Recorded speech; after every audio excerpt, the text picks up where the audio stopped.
going to go ahead and get started. I hope this is a little louder. Good morning. This is John Paul with.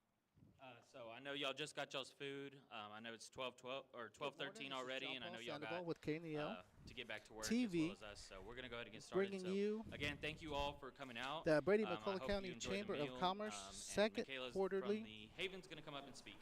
Also, when you come up, Good News Luncheon, your speaker, there's sponsored also by this the Brady National Bank. microphone speaker that if you can also hold as well to help with KNEL's broadcasting. So on today's agenda, we're going to hear from Michaela Hagan for the Haven. As he said, my name is Michaela, and I am the Community Engagement Coordinator at the Haven Family Shelter. First, I just want to say thank you to the Chamber, and also thank you to y'all, to our community.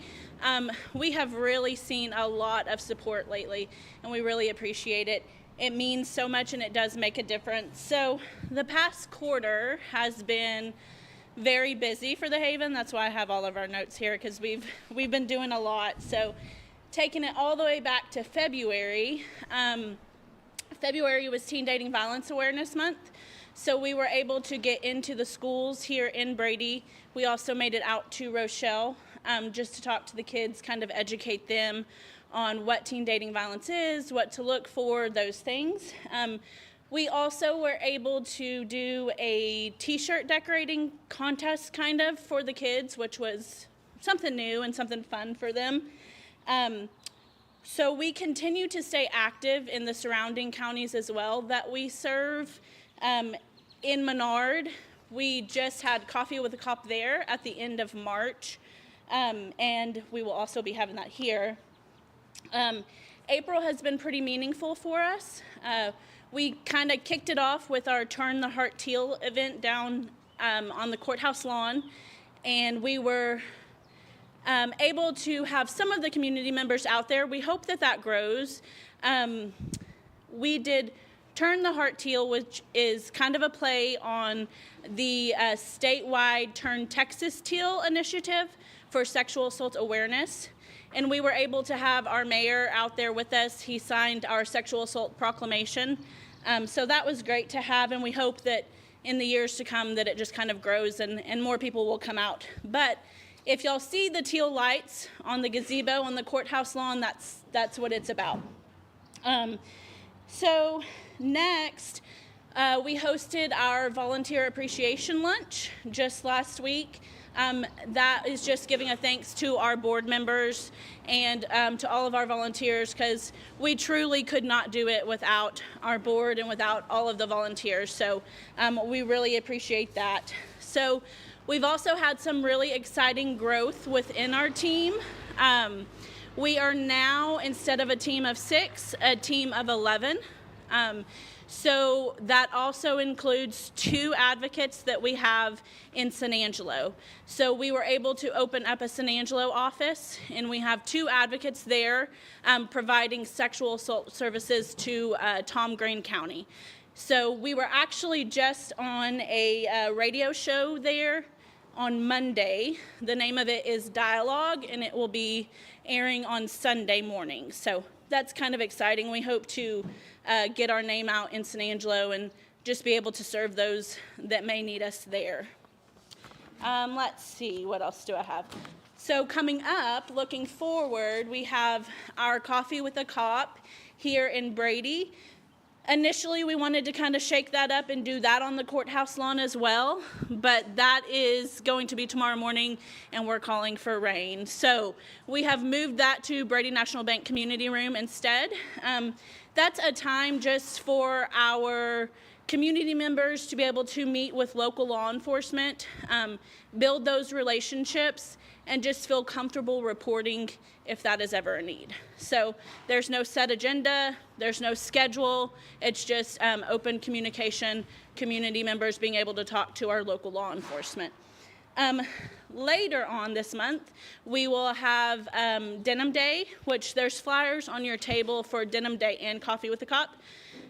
Denim Day is also for sexual assault awareness. We have little denim bows and ribbons that you can purchase by donation. So if you would like to participate, you can purchase those, and then we will come around on the 29th and take pictures, also just in support, again, for sexual assault awareness. And then in early June, we have Memorial Drive United Methodist Church out of Houston coming to help us renovate our backyard and our play area at the shelter, so that the kiddos that stay there will have nice, safe, updated little playscape and a good place for them to be able to get out. So we are really looking forward to that. We will also hopefully host a open house. I think that this has happened at the shelter maybe way long ago when it opened, but we haven't done one since. So in June, we're hoping to get the shelter open to the community. That way you guys can come in and see what all has been done, kind of where your dollars go, all the way back to when the flood happened. So we have been renovating since then, and we are just needing our backyard, and once that's complete, we would love to have all of y'all in there just to see kind of where we have come. So while events and outreach are really important, and it's what we love to do, the heart of what we do will always be with our clients and who we serve. So since January, we have served 51 clients. So that's clients that have needed shelter, counseling, some sort of support that we can provide to them, during one of the hardest times of their lives. So we've had 51 clients. That includes 40 new clients, 11 continuing clients, which is 46 females and 5 males. And this adds up to a total of 2,854 services provided over 1,809 hours. So all of those numbers mean a lot to us, but we know that the real impact here is the lives that are being changed, and we could not do that without you all and the community support that we get. So again, thank you all so much, and we hope to see you tomorrow morning at Brady National Bank Community Room for Coffee with a Cop. Thank you.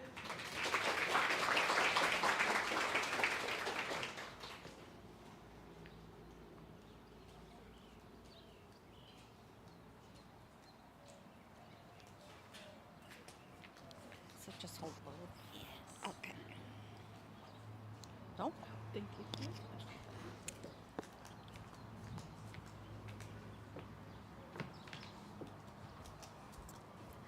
Hello, everyone. My name is Alma Pedrosa, and I'm with Concho Valley Workforce Development Board.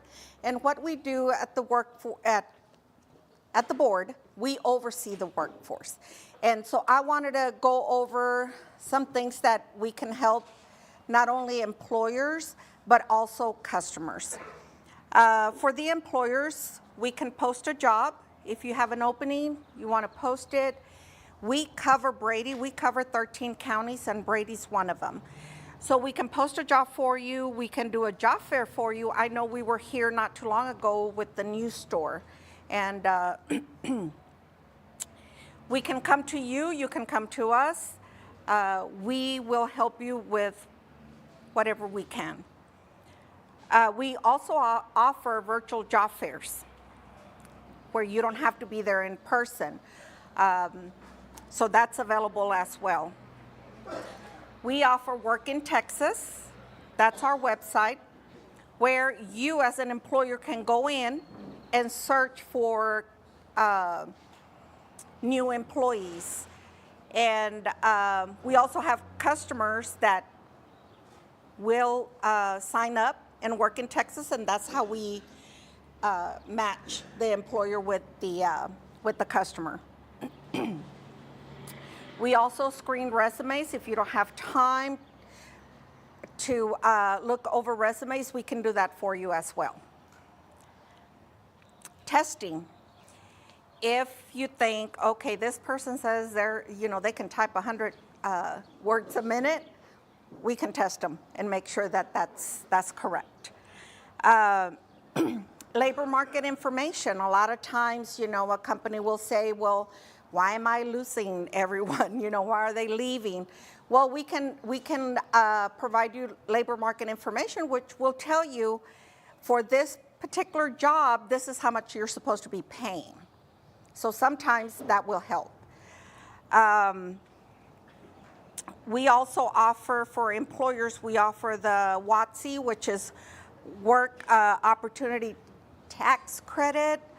And if you want to know more about that, you can always reach out to me. I can explain that to you. It's a very good program for employers. In other words, you get money back. If you hire, for example, veterans is one of the ones that I can think of top of my head. We also have a program that if you give the opportunity to someone that has a record, we can bond that position. If you want more information, please get with me and I'll be able to explain that to you. We also offer on-the-job training, which you can train someone. You're not actually hiring them yet, but you can train them. We can help you with paying for that. And then, of course, it's up to you if you want to keep that person after the job training. We also offer the work experience and subsidized employment. That also, we can help you pay for that. We'll pay a portion of their salary. Again, if you want more information, please just raise your hand and I can go to you, or you can come to my table. I'm way back there. I was close to the food. Also for employers, Texas Workforce Commission is offering a Texas Conference for Employers where you will learn more about employment laws. This will be in September in San Angelo. I did put some flyers on your tables, so please, if you have any questions, let us know, or just go to the QR code and sign up for it.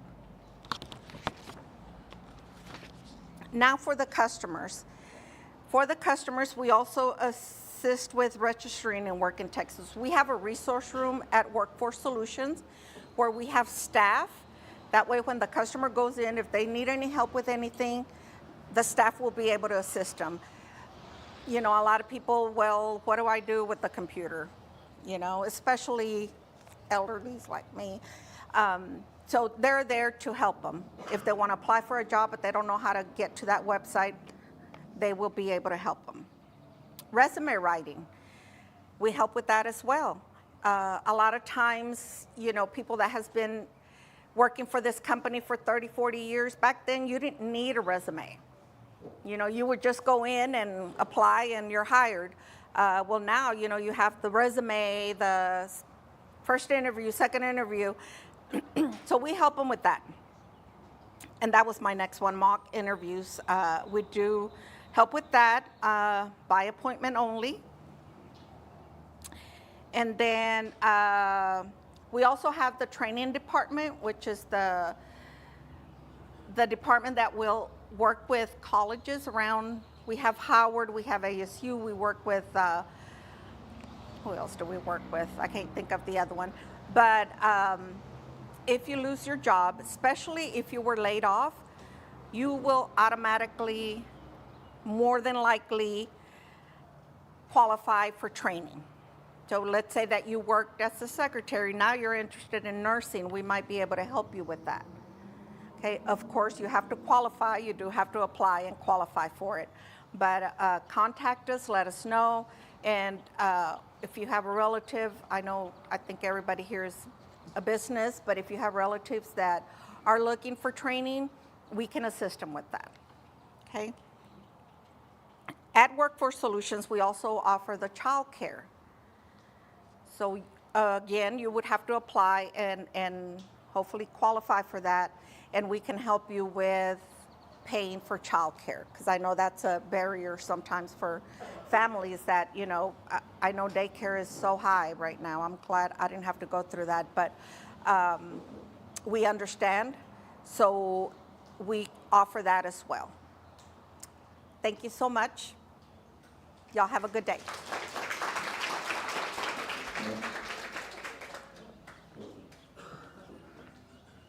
That was Alma Pedrosa from the Concho Valley Workforce.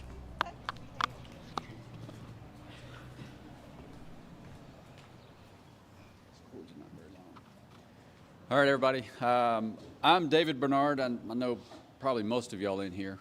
I'm not very social, but as you can see, I didn't have a choice today. Me either. So I'm also the brand new Human Resource Director at our local hospital. So excited to be here representing our healthcare facility here in Brady. So the good news going on at the hospital right now, a few things. We've got 4 providers right now, and one of them's right here, and we are right now actively looking for a new physician. So that's good. Also, we have received a congressional appropriations from the August Pfluger that will replace one of our outdated MRI, the only MRI machine that we have, with a brand new state-of-the-art MRI machine. Hopefully within the next 6 months. We don't have any definitive information on that yet, so that's good. The new building, I'm sure everybody wants to know what's going on in that new building. That is the Center for Education and Opportunities. The inside joke is that's the CEO building. Don't tell Tim that. But it will house clinical and nursing students from our affiliated colleges such as A&M and Texas Tech. And so that's a good thing. But it also is where we have our newest program called PIR. And I'm going to let Allie kind of really go into the details of that because she's over that program and she's seen the results and it's awesome. But WellCell is the company that, it's a privately held company that did the research and development biotechnology healthcare organization, and they're headquartered out of Houston. They are the developer, licensor, and steward of PIR. I'm not going to say it. It's hard to say. This technology is built on peer-reviewed research and validated methodologies aligned with clinical trial rigor. So, Allie, you can get after it. Okay. This can be a quite complex thing, so I'll try to simplify it to terms. But if y'all have any questions or anyone interested after this, feel free to holler at me, and we'll. Sorry, I'm not good at this, okay? Also, by the way, I'm Allie Jordan. I'm a nurse practitioner at Brady Medical Clinic, associated with Heart of Texas Healthcare System here. So I've been at the clinic for about 3 years. Local Brady, I know most of y'all here, so hello. I'm not a public speaker. I can speak to a room and tell you about anything and anything you want to know, but speaking in front of y'all is a little different. Anywho, what we are doing in this new beautiful building that we soon to have some sort of like an open house thing once we get everything kind of situated is physiologic insulin resensitization. Say that 3 times fast. I test my patients with this every week. So, anywho, we are using your body's natural response to insulin and basically make it work better for you.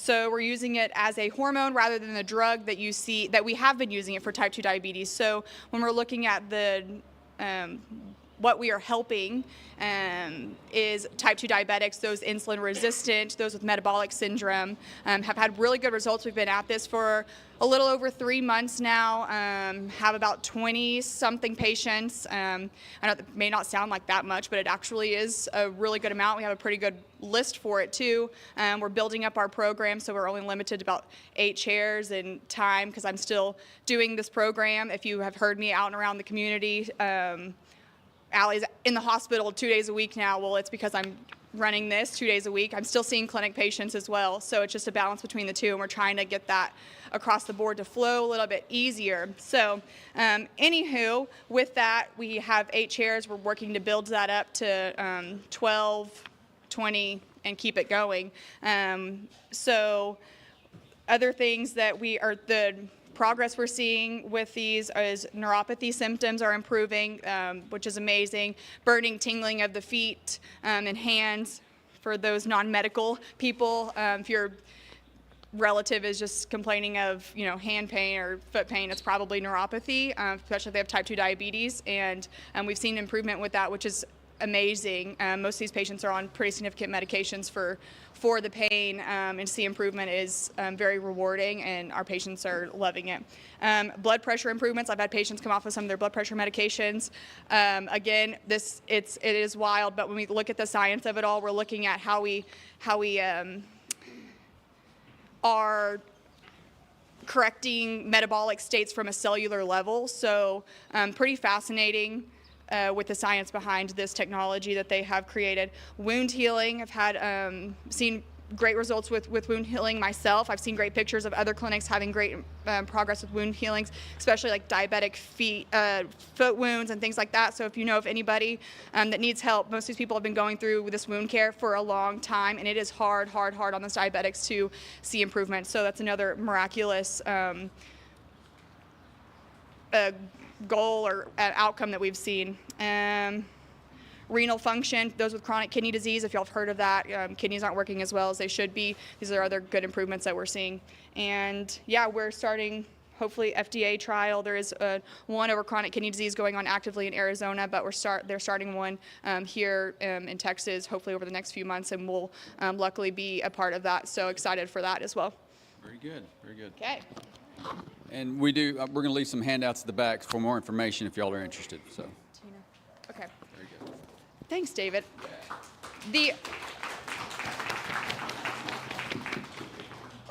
All right, the other part of my crazy life in doing all of this is I'm also president of the McCulloch County Child Welfare Board.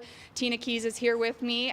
She is also on our board. So this weekend we have, I'm like the fourth or fifth down on the list, so I'm just going to go and talk about it while I'm up here because I also need to get back to PIR clinic. But I'll tell you all about what we do with the Child Welfare Board, and I'll let Tina take over about our car show this weekend. So I've been on this board for, I don't know, I think 6-ish years now, and we help those kids in our community that are a little less fortunate than others, those that have gone through the foster care system, that are actively in it, those that families that are struggling at home with their kiddos, and how we can keep those kiddos in those homes safely. We work closely with CPS and Department of Family-Based Services to help those kids, help those families, maybe the stressors that they're going on, keeping the lights on in their home, they're struggling with utilities, they're between jobs, that sort of thing. What can we do as our board to help with these families and help these kiddos? And kids are near and dear to my heart. If you know my background, pediatric ICU nurse before I did this. So I love kids. When I went into healthcare, kids were my thing. So I really do love and cherish this board. And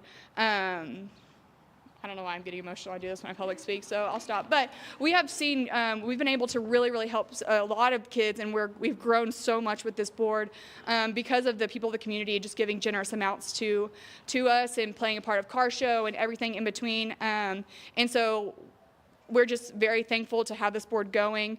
If y'all have any questions about Child Welfare Board, we are actively looking for new people to join our board. So if you're called to help the kids, please reach out to us. We would love to have you. I think I covered everything of that. Here you go. Child welfare, the car show. I'll let Tina take over. Car show. Hi, as she said, I'm Tina Keys. I've been on the board for 6 months. So this is my first car show as participating. I went last year. It's so much fun. There's some amazing cars. It's Saturday at Richards Park from 9 to 2. We're going to have bounce houses, face painting, lots of awesome cars, some raffle prizes, some giveaways. We're going to give away a boy's bike and a girl's bike. All you have to do is drop your name in a bucket and somebody's going to win those. We also have some raffle tickets that we're selling. There's all kinds of awesome things. $500 gift card, 2 of them actually. Fire pit, a Turtle Box Ranger, is that a speaker? Yes. A speaker. A $100 Low Wakey gift card, a 36-inch mechanic creeper.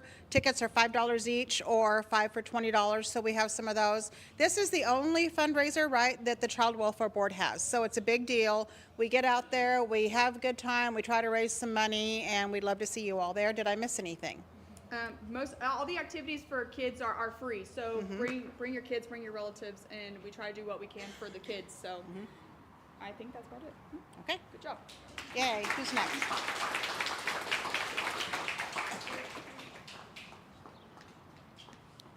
I'll wait for you. You don't have to run. Go this way. Thank you. You got this one too, though. This one, you just hold on to it, right? Hold on to it kind of like that. Okay. Got it? Thanks. Now I'm all set up. All right. Hi, I'm Deanna Barley, and I'm here with Raise Your Hand Texas. So we are an organization that is just celebrated its 20th year in existence. So Charles Butt, who is the CEO, founder, well, grandson of HEB, we wish we had one, right? We know HEB. So he got together with some of his friends, other influential people, and said, hey, public education needs us. You know, our teachers, our kids, our schools, they don't have what they need. We've got to do something.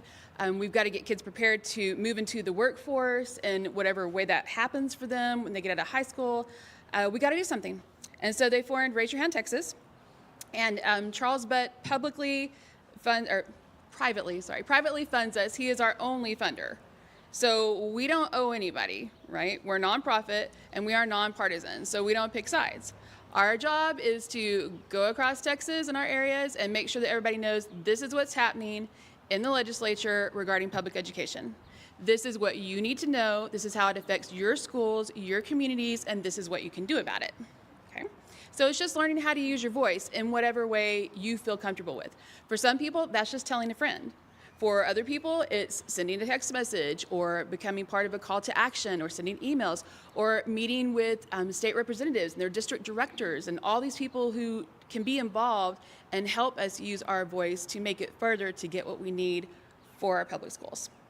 So the two big areas that we're looking at this year are assessment and accountability and how that's all rolling out and isn't necessarily equitable in the way that things happen, and also our school funding. And so that's mainly what I want to talk to you about today. And I have done a workshop here on March 26th. I live here in Brady. And like I said, I did one in San Angelo. I've been to Cisco. My area is huge, guys. I cover from here to Big Spring to Gainesville to Wichita Falls to Stephenville. I'm all over the place. But today I'm back here. So Legacy Education Fund is our proposal for a new funding stream, a new way to provide funding for schools that will be supplemental. So it'll be on top of what they get, not in place of. Because you know how people can be like, oh, you're getting more money, so let's take this away. No, that's not the purpose. This will be on top of, because even though we had an almost $9 billion public education package passed in the 89th legislature, it wasn't enough to bring us to where we needed to be. So I've got some handouts on there on your tables. If you look at the one about what it takes to be average, like we are 46 out of 50 states in what we spend per student in the classroom. Yeah, we're number one in a whole lot of other things. And we have the 8th largest economy in the world. And in fact, our surplus is bigger than all but 8 of the other states in the United States. Just our surplus is bigger than their entire budget. So we've got money. It's just how we're going to choose to spend it and use it. And at Raise Your Hand Texas, we believe that we invest it into our future, and our future is in our classrooms. And that's where it needs to go. So with the Legacy Education Fund, we could potentially, with the help of legislators, it's going to take a huge bipartisan effort to get it done, and voices on our behalf and on the behalf of kids and teachers to step forward and say, we believe in this. We can take seed money from the Rainy Day Fund, which is already at its cap. So any money that would normally go into that is now just being dumped back into the general revenue and the general budget. And you can't put any more in there. It's not in any account that's earning money. It just sits there. So we're saying take seed money from that and put it in an endowment so that it can continue to grow. And we wouldn't touch the seed money. The corpus would stay where it is. We would just take the return on investment, and that is what would go back into schools. So we're not taking money from anybody else.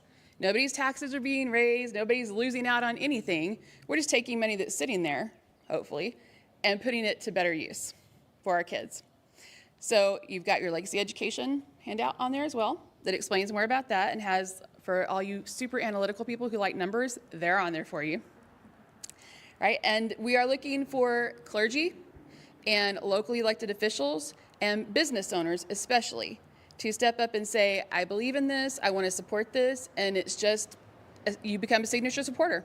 That's it. Your name will be on our website at the end of the summer, and then the day before the first bill can be filed, which is November 9th, so November 8th, you'll be up again, and it just says, hey, all these people all over Texas are in favor of getting our kids and our teachers what they need, and they care about doing it in a way that doesn't take anything away from anyone else. So my business cards are on the table. That's my personal cell phone number. You can find me. Email me. If I'm on the road, I'll get back to you. Texting, if you need an immediate answer, text me, because y'all know, driving all over, sometimes that's the only communication you can get. You can't get a phone call through, but you can get a text. So reach out to me, please. Go to raiseyourhandtexas.org and just kind of check us out and see what you think. And I'm here. I appreciate you. Thank you.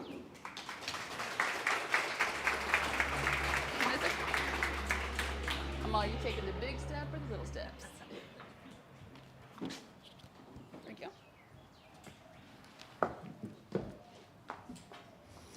Good afternoon. James Stewart with the City of Brady. Good to see everyone out here. What a lovely humid day, but hey, it's not 100 degrees.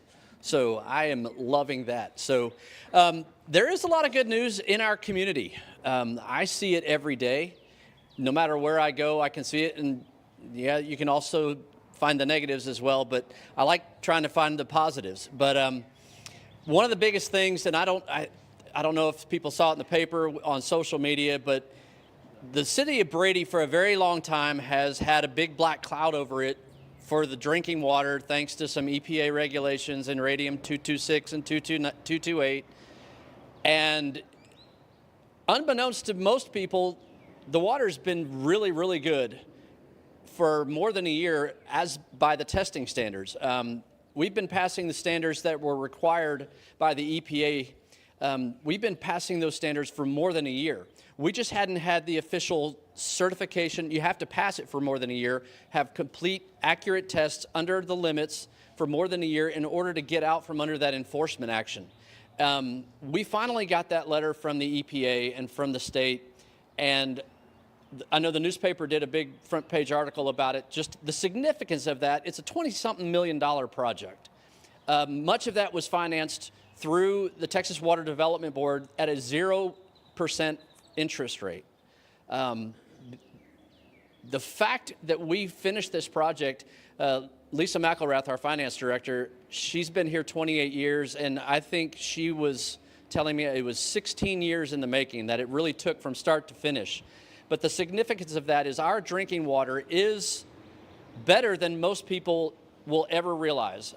So much so that I'm even trying to figure out how for us to get a bottling plant of some sort out at the water treatment plant to where we can literally bottle our own water and put a City of Brady logo on it and use that as our marketing campaign. Yes, all the pipes are not replaced. The service lines that go to your house, some of them are newer, some are older. But that's another project that Texas Water Development Board with Senate Bill 24, I believe it is. There's more grant opportunities that are coming up, and I've already been contacted by 2 separate engineering firms looking to. We can apply for up to $10 million worth of grant funding to all has to do with water development, your water system. So we're already looking into doing that and looking at the next level of what we can do to help our infrastructure. So I really can't overstate the importance of the fact that the water we have is some of the best water you can find in the state. I personally believe it was before we even had to deal with the radium, but I can prove it to you now. And we test it weekly. We test it daily, but the state tests it, I believe, weekly, but it may be monthly. But we have to meet those standards, and you won't see the publication in the paper anymore of we're not meeting the regular standards. So it is a true monumental effort that we actually got to that point. But I really wanted to make that known, shout it from the rooftops, because you all know, if you've lived here for any amount of time, that black cloud of, it's Brady water, and it's pretty important. So I really want to compliment the staff, specifically the ones who've been here way longer than I have. This is a really big accomplishment. So with that, we did have a contingent of city staff and elected officials to go. They actually went to Texas Water Development Board in Austin, which is a group of, technically it's 3 voting members. We made a presentation to them to show our appreciation. And from what I understand, that goes a long way because they know who we are, and we've got more projects on the table. One of them, I'm hoping to get the approval for this. We've got 2 more water projects, one on this side of town, and then tagged along with that is another water line that's going to go straight from one of our inactive wells, and we're going to be able to use that well water that's not treated. We're going to pipe it directly to the golf course and pump it into the pond out there, so we won't have to use treated water to irrigate the golf course. That's all that's being funded. I think the total project was $4 million because it's going to redo water lines on this side of town, and then the secondary project is the one line that goes out to the golf course. But all that's in waiting too. It has to be signed off. That's my biggest frustration working for the city of Brady is how slowly things materialize. I've got so many projects that are ready. We get bids back tomorrow for our new animal control facility, and that's tag teamed with our pickleball courts. We finally got it out for bids. It's been out for 3 weeks. That closes tomorrow. Pray that our contractors who are qualified to apply come in under budget so we can say go because it's just literally the animal control facility, we pulled the trigger on that on October 1.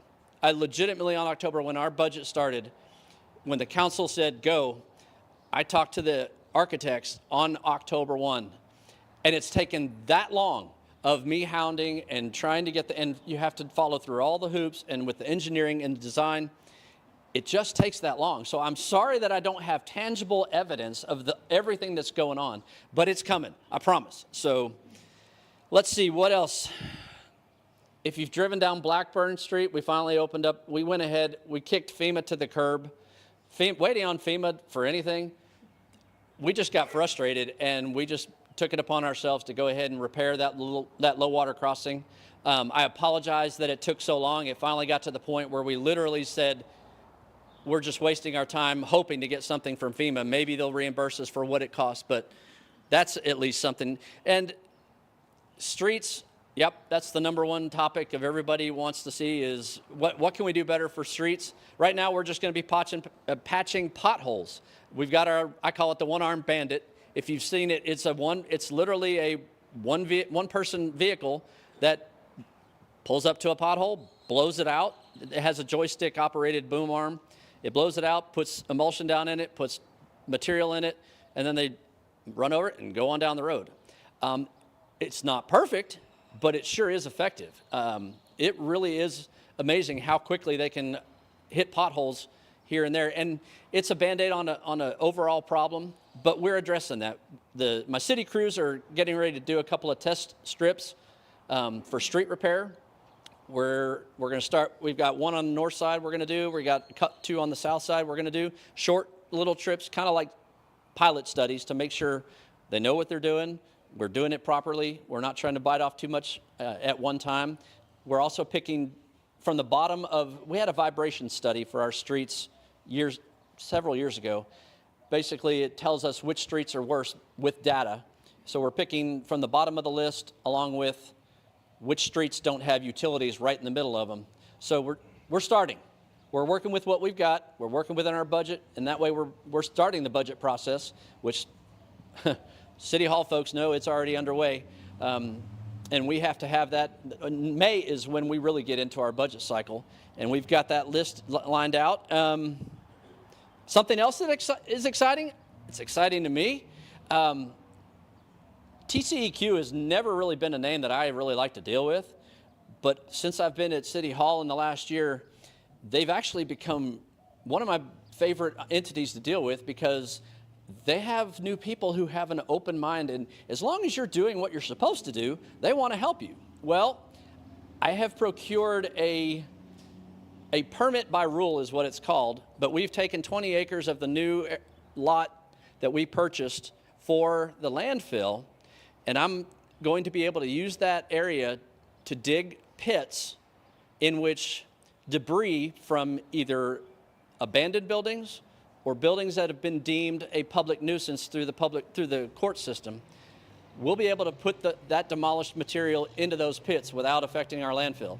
And the biggest thing about it is we can actually put asbestos-containing materials in said landfills. I say landfill space, but in those pits. That's a really big deal. If you demolish a building, if you've got asbestos in it, right now the closest anywhere it can be taken is 90 miles up the road in Abilene. There's a lot of stipulations, but essentially what that little pit and that permit by rule is going to allow us to do is through code enforcement, and when we can get this worked out properly, when we have a list that's already growing of abandoned houses or buildings that are actually a public nuisance. They're on the list, and they're gonna be taken care of one way or another. Ideally, it's best for the property owners to do it, but that doesn't always happen. But it's exciting to me the fact that we have an opportunity. Everybody wants our town to be cleaned up. There's not anybody who's going to argue against it. It's high on the priority list. I had a new code enforcement officer who was going to start, and on Monday he called and said, sorry, changed my mind. So that's back open. So check out our job listings. We've got quite a few job openings here in the city of Brady. That's one of the biggest challenges for any business. You all know it. Finding good quality employees who will stick around, who will work. It's always a challenge. But I'm working hard to try and create a culture with the city to really have a team of folks working for you all, the residents who live here. That's what we're here for. We're here to serve you as best as we can. We don't always hit the bullseye. And if there's problems, give me a call. I can't fix it if I don't know it's broken. Had a few calls this morning, but we're here to serve you guys. There's a lot more going on, but oh yeah, we need pool lifeguards. If you know kiddos, we're starting to advertise for pool lifeguards, pool manager. The community likes and uses the pool, and we need lifeguards. Last year we had to modify the hours because and we're looking. Actually, this afternoon, we're going to see what we can do about pay scale and make it more competitive with folks down the road, things like that. But really, it's for the community. That's what it's there for. And we appreciate y'all. So I can go on forever, but I better just stop. Thank y'all.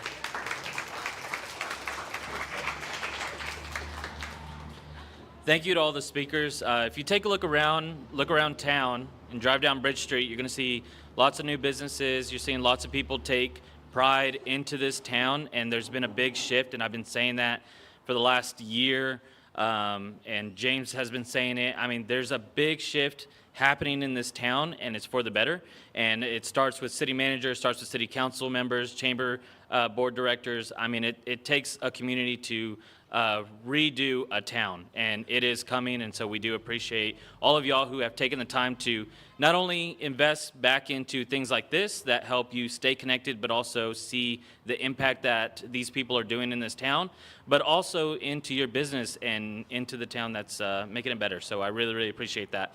The chamber just did a mixer with the Mason Chamber.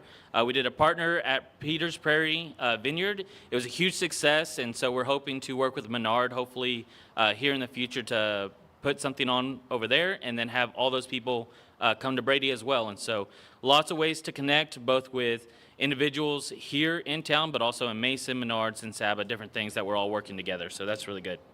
I want to thank Brady National Bank again for sponsoring today's luncheon, Rockin' J Smokehouse for catering today's meal, and then, of course, Sanctuary in the Heart. Deanne always lets us come here and use this space, and it's a beautiful space. It's a beautiful day, and so we're very thankful for that. A couple things coming up is we got the Chamber Banquet. That's next Thursday, and so if you're needing to buy tickets, you can buy them at the gate. We got several awards that are going out, as well as new awards that we just started this year for Brady's Best. And then we're also bringing the carnival that will be here April 30th through May 3rd. So if you're wanting something for your kids to do, the carnival will be in town. And so hopefully it's supposed to be bigger than what it was last year. So we'll have a couple things. But thank you all again for coming. We appreciate it. And thank you to all our speakers. Have a good one.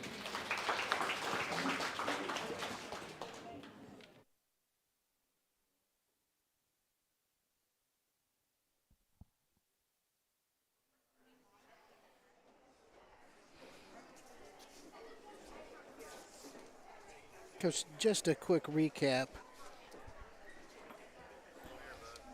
of the second quarter Good News Luncheon. We heard from Michaela Hagan from the Haven, Alma Pedroza from Concho Valley Workforce, David Bernard and Allie Jordan for the Heart of Texas Healthcare, Allie Jordan and Tina Keys for the Child Welfare Board, Deanna Barley for Raise Your Hand Texas, and James Stewart for the City of Brady. So the Quarterly Good News Business Luncheon is an opportunity for city and county government units, businesses, schools, and charitable organizations to celebrate the positive things happening in the community. This presentation of Brady-McCullough County Chamber of Commerce second Quarterly Good News Luncheon has been brought to you by Brady National Bank. You can rewatch this broadcast on KNEL's Facebook page or on the KNEL Sports Live YouTube channel. Thank you for tuning into KNEL TV and KNEL 1490 AM for today's broadcast.